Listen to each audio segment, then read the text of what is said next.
Welcome back to the channel. I hope that you're doing well. And this is a very important concept that I want you to understand. Letting go of your ex. During my first breakup, I was doing everything that I tell you not to do. I was chasing, I was over pursuing, I was begging for my ex to come back and to work on things. And every time that I was doing that, and as I continued to do those things, I was just making everything worse. I was being really obsessive over my ex.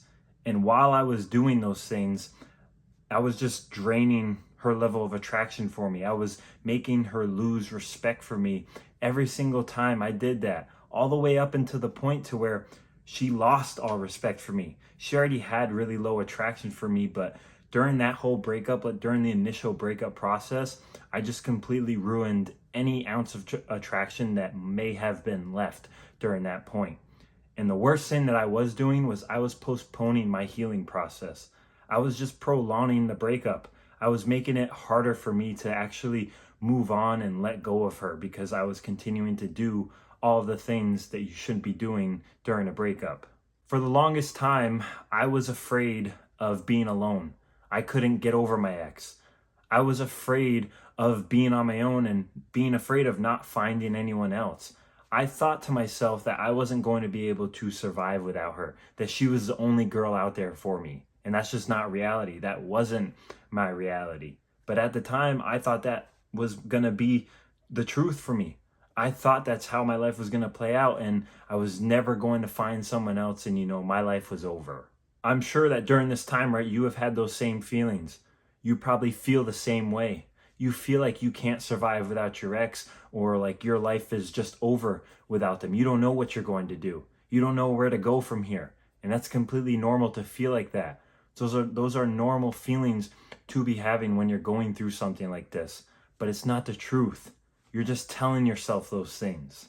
The thing is, right, when you do this, when you tell yourself that you can't survive without your ex, when I was telling myself that I'm not going to find anyone else and, I don't know what to do without her, what you are doing is you are putting blinders on.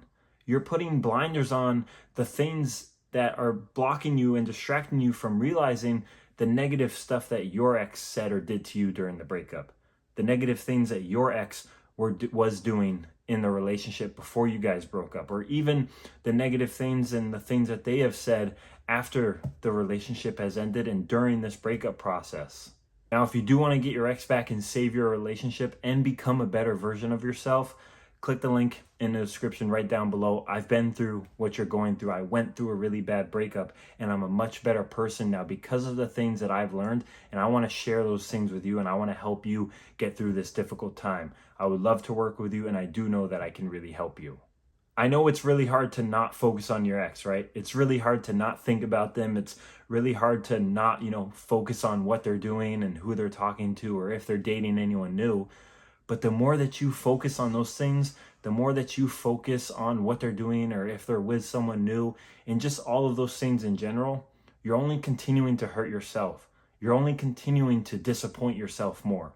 It's just like I've seen a lot of you guys, in the comments in some of these videos, you're counting the days of no contact.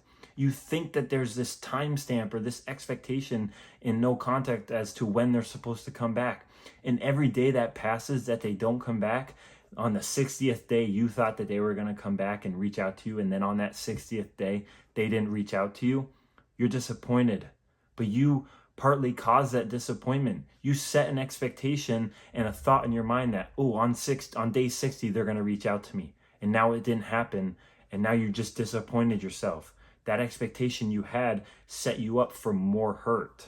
When you think like this and you obsess over your ex and they're constantly on your mind and you're choosing to direct your focus to them, when you choose to do that, you are only continuing to hurt yourself. You are only continuing to keep yourself stuck in the same exact spot where you are right now. You can't progress forward when you're continuing to choose to waste your energy and waste your attention on what your ex is doing. That's what I was doing, and I didn't even realize it a few years ago.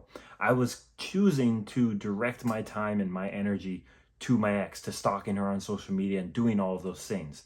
And I was just staying in the same spot, and I was always wondering, why aren't things getting better? Why aren't I moving on? It's because I wasn't choosing to actually do the important things and focus on myself and work on myself to, get further along in my life and move on from this difficult time. So you have to make the choice to start doing the necessary things that are going to help you attract your ex back, but also move you forward in your life without them. Right now, what is your ex doing, right? What are they focused on? Your ex isn't focused on you right now. They are focused on living their life. They are focused on doing whatever it is that they want to do. As hard as it is, the same concept and the same principle needs to be said for you. You need to be focusing on what you want to do. You need to be focusing on your own life. And you need to have the courage to let go of your ex, to let go of that past relationship. And the only way that you can get there, the only way that you build up that courage within yourself is by doing the work on yourself. And as you start to slowly see things change in your life for the better, as your mindset slowly starts to shift, that's going to happen. You're going to get to a place just naturally with time as well to where you're okay with letting go. The more that you work on all aspects in your life to become better, then the more that you are going to value yourself, the more that you are going to respect yourself.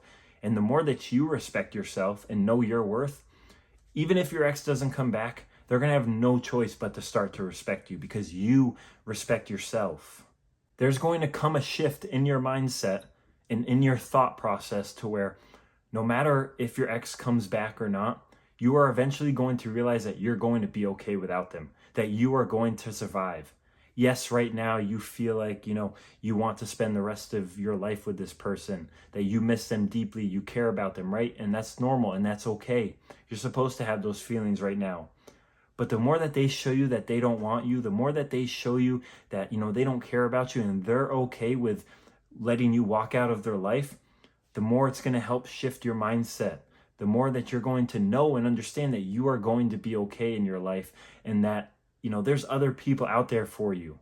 But once you get to that point, that's when your ex can feel the loss of you. Once you decide to walk away and move on, that's when they will actually feel the loss of you. And that's going to determine whether they want to come back or not. And if the loss of you is too much for them to bear and they want you back in their life. The truth is, that's the only way that your ex is going to come back to you, is when you get to that mindset, when you get to this place in your life to where you're okay with moving on and you're going to make it easy for them to leave you, right? You're telling them there's a door because you know your worth. You value yourself. You respect yourself. And if someone doesn't want to be with you right now, you're not going to beg and chase them. You're going to let them go do their own thing and have their freedom because you're going to go do your own thing and live your life and become the best version of yourself and possibly find someone better. When you let go of your ex and you actually focus on what's most important, and that's you and that's your life, your ex is going to sense that. They are going to feel that because they're not going to be hearing from you. You're not going to be contacting them. You're not going to be directing your energy and your focus to them. You're not going to be stalking them on social media. And they are going to see that. That's going to spark curiosity in their mind over time the more that you do that. And they're going to wonder, where is this person that cared about me so much, that was so obsessed with me, that loved me deeply? I haven't heard from them. I have no idea where they are or what they're doing. Maybe I should reach out to them. Maybe I should check in on them and see what they're up to, what their life is like. Part of getting to a place of letting go and to where you're okay with, letting go of that past relationship is time and also doing the work on yourself and understanding it's not going to happen overnight. You're not just going to wake up tomorrow and be able to let go of this relationship. It's going to take some time to do that. It's going to be a process to let go. Each and every day you have to work on letting go more and more. And it starts with, telling yourself the things that are true, that you are going to be okay whether your ex comes back or not, that you know your worth, that you are a good person, that you are worthy of the kind of a relationship that you want and the kind of person that you want. I want you to understand this too. It is okay to grieve, and you should be grieving. You should take some time to be sad and grieve the end of the relationship because you need to get that stuff out of your system. But you can't just stay there.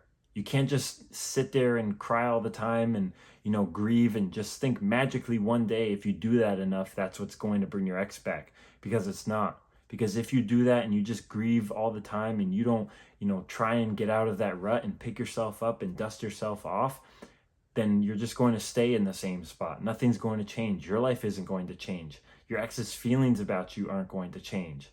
But it is okay to take some time here and there when you need to grieve and get that sadness out of you.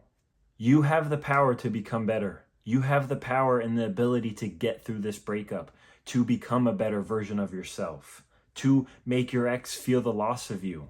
Once you get to the place of acceptance and you accept that your ex may not come back, because not all exes do come back, that is when you are going to be able to move on. That is when you're going to be able to know that you're going to be okay if they don't come back. And once you understand that and you accept that, you are going to know that there is someone else out there better. There's something greater. There is someone greater out there waiting for the better version of you, for the version of you that puts in the work and now is a better person, now is a better relationship partner, that is equipped with more tools for a successful relationship. Because there is going to be someone that is better, that is waiting for you, that is waiting for that better person that is going to be you as you continue to work through this difficult time and work on yourself. So if you did take some value away from this video, make sure you like and subscribe right down below. And if you do want to work one-on-one with me to get your ex back and save your relationship, click the link in the description below. I would love to work with you, and I know that I can help you. So I will see you in the next video.